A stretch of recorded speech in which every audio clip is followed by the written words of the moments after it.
Radiation technology. आज का topic है computed tomography scan, CT scan. ये टॉपिक डिप्लोमा एंड डिग्री दोनों रेडिएशन टेक्नोलॉजी के स्टूडेंट्स के लिए बहुत ही इंपॉर्टेंट है। इस टॉपिक के प्रॉपर नोट्स हमें इजीली अवेलेबल नहीं होते। कंफ्यूजन रहता है what is the basic principle of CT scan, CT scan का बेसिक प्रिंसिपल क्या है, और उसकी जो टर्मिनोलॉजी यूज होती है उसमें भी बहुत कंफ्यूजन रहता है। तो आज के इस वीडियो में मैं बेसिक टर्मिनोलॉजी और basic principle of CT scan दोनों कवर करने जा रही हूँ। So let's start. CT scan, CT scan, what is CT scan? Computed tomography. तो जैसे हमें कंप्यूटेड टोमोग्राफी इसका नाम है, तो व्हाट इज टोमोग्राफी? टोमोग्राफी में टोमो वर्ड स्टैंड करता है for section. Tomo means section, it means tomography means sectional radiography. Sectional radiography यानी किसी भी बॉडी पार्ट की सेक्शन वाइज अगर हम उसकी रेडियोग्राफी ले रहे हैं तो हम उसे टोमोग्राफी का नाम देते हैं। सबसे पहले ये इन्वेंट हुई थी 1921 में बाय एंड्रे बॉकेज। किसने की थी? एंड्रे बॉकेज। और इन्हें फादर ऑफ टोमोग्राफी भी कहा जाता है। तो this is tomography, sectional radiography. अब what is computed tomography? Computed tomography is a special form of tomography in which a computer is used for mathematical reconstruction of a tomographic plane or slice। इसका मतलब है कि tomography के लिए अगर हमने computer use किया है, ये कंप्यूटर टोमोग्राफी की स्पेशल फॉर्म है जिसमें हमने कंप्यूटर यूज किया है for mathematical reconstruction of tomographic plane. यानी किसी भी प्लेन की सेक्शनल रेडियोग्राफी की मैथमेटिकल रिकंस्ट्रक्शन के लिए कंप्यूटर यूज किया जा रहा है तो हम उसे कंप्यूटेड टोमोग्राफी बोलेंगे। यहाँ पे मैथमेटिकल रिकंस्ट्रक्शन का मतलब है कि जब हम टोमोग्राफी करते हैं या फिर सीटी स्कैन करते हैं तो हमें एक ही प्लेन पे रेडियोग्राफी मिलेगी, जैसे कि ट्रांसवर्स प्लेन या फिर एक्सियल प्लेन। हमें उसे रिकंस्ट्रक्ट करके कोरोनल और सेजाइटल प्लेन पे भी लेना होता है। इट मींस रिकंस्ट्रक्शन हो रहा है और वो मैथमेटिकल तरीके से होता है, तो उसे बोलते हैं मैथमेटिकल रिकंस्ट्रक्शन। तो इस टोमोग्राफी में इस मैथमेटिकल रिकंस्ट्रक्शन के लिए हमने कंप्यूटर यूज किया है, इसलिए हमने इसे कंप्यूटेड टोमोग्राफी का नाम दिया है। कंप्यूटेड टोमोग्राफी सबसे पहले 1967 में डेवलप हुई थी और इसे दी थी गॉडफ्रे एंड हॉर्नफील्ड ने। ये एक साइंटिस्ट है गॉडफ्रे एंड हॉर्नफील्ड, इन्होंने 1967 में कंप्यूटेड टोमोग्राफी का आइडिया इन्वेंट किया था। और इसके दूसरे नाम से भी हमें जान सकते हैं, जैसे कि CAT scan, computerised axial tomography, इस नाम से भी सीटी स्कैन को जाना जाता है।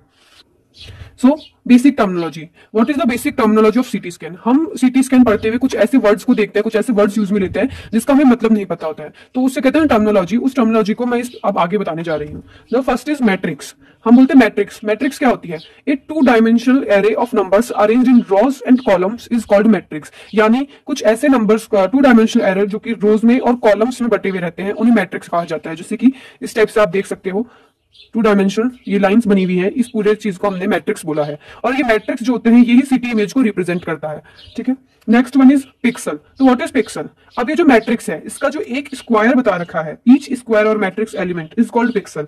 यानी ये इस पूरे मैट्रिक्स का यानी पूरे रोज और कॉलम्स में से एक स्क्वायर जो होता है उसे हम पिक्सल कहते हैं। और ये पिक्सल जो होता है 2D इंफॉर्मेशन देता है किसी भी इमेज की, यानी एरिया वाइज तक उसकी एक्स और वाई यानी किसी भी दो एक्सिस में हम उसकी इंफॉर्मेशन देता है। ये एक्स और वाई एक्सिस की इंफॉर्मेशन देगा पिक्सल।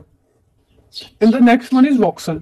जैसा कि हमने पिक्सल में देखा था कि वो 2D इंफॉर्मेशन दे रहा था, उसी तरीके से कोई स्क्वायर या फिर कोई भी एलिमेंट मैट्रिक्स का जो हमें 3D इंफॉर्मेशन देता है उसे हम वॉक्सल कहते हैं। जैसे कि वॉक्सल से पता लग रहा है ये टिश्यू का वॉल्यूम रिप्रेजेंट करता है। It will represent volume of tissue, किसी भी टिश्यू का वॉल्यूम रिप्रेजेंट करता है voxel.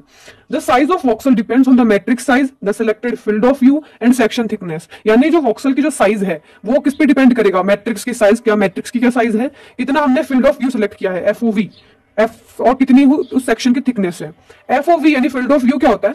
Diameter of area which was seen by xray at the isocentre. यानी आइसोसेंटर पे एक्सरे के द्वारा कितना डायमीटर का एरिया हमें देखना है, यानी जितना एरिया हमें देखना है उसे हम बोलते हैं फील्ड ऑफ व्यू।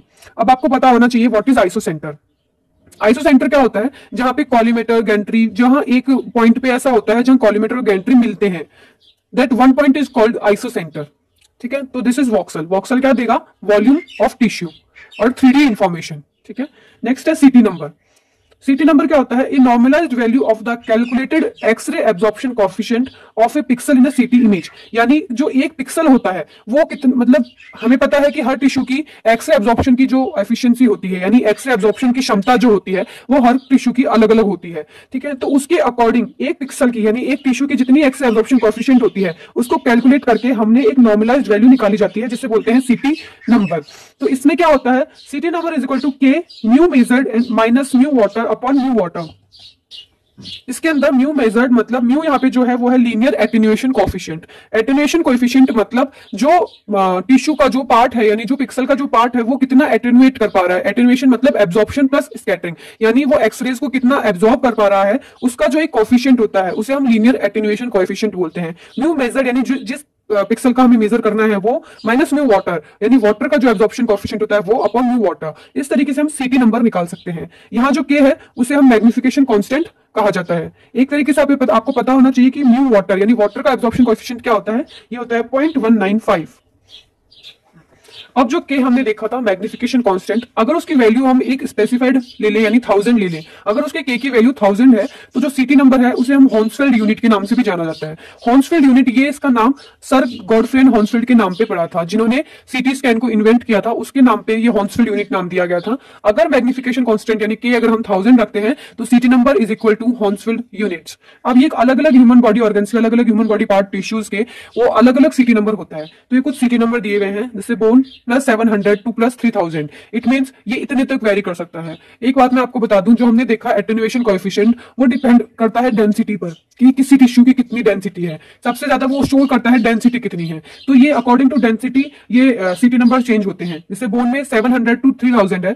700 जो कैंसलस यानी जो स्पंजी बोन होती है, क्योंकि उनकी डेंसिटी कम है तो उनका सीटी नंबर कम होगा। 3000 जो कॉम्पैक्ट बोन्स होती है उनकी डेंसिटी ज्यादा है तो उनका सीटी नंबर भी ज्यादा होगा। इसी अकॉर्डिंग ये इन सब चीजों के सीटी नंबर होते हैं। मैं चाहूंगी एक बार आप इन सबको रिवाइज कर ले, एक बार इनको देख ले। बोन के लिए 700 टू 3000, ब्लड के लिए 20 टू 40, मसल के लिए 10 to 50, white matter 30 to 45, grey matter 40 to 45, CSF यानी cerebrospinal fluid almost 15, fat 50 to -100 and lungs -200 to -500।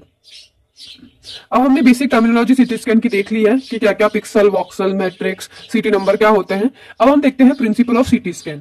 The basic principle of CT is that the internal structure of an object can be reconstructed from multiple projection. ये क्या है कि सीटी का basic principle क्या होता है कि जो ऑब्जेक्ट की इंटरनल स्ट्रक्चर है उसे रिकंस्ट्रक्ट किया जा सकता है बाय मल्टीपल प्रोजेक्शंस। यानी कि अगर हमने ऑब्जेक्ट की जो इंटरनल स्ट्रक्चर है उसको मल्टीपल प्रोजेक्शन देकर के उसको रिकंस्ट्रक्ट कर लिया है अलग अलग प्लेन्स के अंदर, ठीक है, तो उसे यही है सीटी का बेसिक प्रिंसिपल। प्रोजेक्शन मतलब मेजर ट्रांसमिशन, जितनी एक्सेस ट्रांसमिशन हो रही है उनको कितनी मेजर्ड हो गई है। जो मेजर ट्रांसमिशन होते हैं उन्हें ही हम बोलते हैं projections. To carry out the reconstruction यानी रिकंस्ट्रक्शन को करने के लिए the linear attenuation coefficient of the object is considered as base. यानी जो ऑब्जेक्ट का लीनियर एटेन्यूएशन कोएफिशिएंट है वो एक बेस होता है, ये आधार होता है, ठीक है। तो ये मैंने आपको पहले भी बताया था लीनियर एटेन्यूएशन कोएफिशिएंट क्या होता है, लेकिन ये किसी भी ऑब्जेक्ट की एटेन्यूएशन का जो कोएफिशिएंट होता है यानी कितनी वो एक्सरे को एब्जॉर्ब कर पा रहा है, कितना एटेन्यूएट कर पा रहा है, उसके लिए जो एक नॉर्मलाइज्ड वैल्यू यानी जो कोएफिशिएंट होता है उसका, उससे हम लीनियर एटेन्यूएशन कोएफिशिएंट कहते हैं। ये हर टिश्यू का अलग अलग होता है। वर्किंग प्रिंसिपल में अगर हम देखें तो ये इसकी 5 स्टेजेस होती है कि किस टाइप से ये वर्क करता है, क्या प्रिंसिपल होता है। The first one is scanning phase and data acquisition system. Second one pre processing of raw data. आपको बता दूं रॉ डाटा इट मींस जो हमने डाटा फर्स्ट लिया है, कच्चा जो उसको डाटा बोलेंगे उसे कहते हैं raw data. Third image reconstruction, किस तरीके से हम इमेज रिकंस्ट्रक्ट करेंगे। Fourth linear attenuation coefficient of each pixel is converted into सीटी नंबर, यानी जब हमने एटेन्यूएशन कोएफिशिएंट ले लिया है उनको सीटी नंबर में कन्वर्ट करना। And the fifth one is display and recording, यानी उसको कैसे डिस्प्ले किया जा रहा है एंड रिकॉर्ड किया जा रहा है। तो ये जो 5 स्टेजेस हैं वो मेरे फर्दर वीडियो में डिस्कस करेंगे। So thanks for watching. और अगर आपको कोई भी क्वेरीज एंड क्वेश्चंस है please comment in comment section below. And if you like the